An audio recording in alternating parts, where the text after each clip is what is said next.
روزہ نہیں ہے. چودھری سن لو، سرمایہ دار بھی. کہ بڑے بڑے مولوی اس لیے نہیں بتاتے کہ تم چندہ نہیں دو گے. سن لو کان کھول کے. اللہ اکبر. اللہ تعالیٰ جب خوش ہوتے ہیں نا روزے دار پہ، صرف اس لیے نہیں خوش ہوتے کہ دیکھو کچھ کھا نہیں رہا، کچھ پی نہیں رہا. یہ کوئی بہت بڑے کمال کی بات نہیں ہے کہ ہم صبح سے لے کے شام تک سخت گرمی میں، سخت سردی میں جب روزے آتے ہیں کچھ کھاتے پیتے نہیں. کمال کی بات یہ ہے جو رسول اللہ صلی اللہ علیہ وسلم نے فرمائی. حدیث پاک کا مفہوم ہے کیا؟ فرمایا روزہ مومن کے لیے ڈھال ہے. جب تک وہ اس کو پھاڑ نہیں دیتا.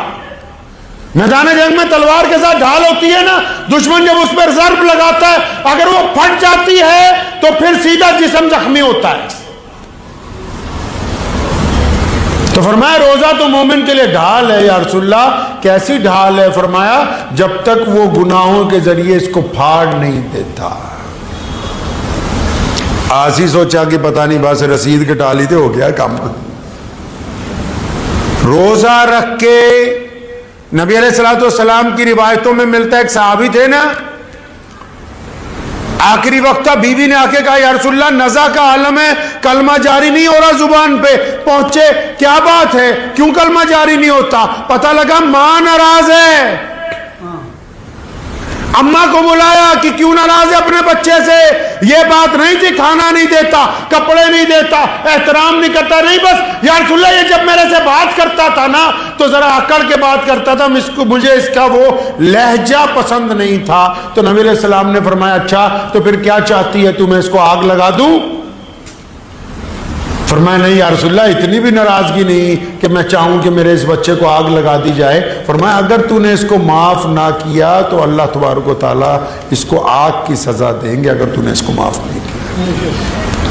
اب جب اس نے معاف کیا تو ادھر زبان پہ کلمہ جاری ہو گیا. اب روزہ داروں کی سن لو، کئیوں نے تو ماں باپ سے تعلق ہی توڑا ہوا ہے.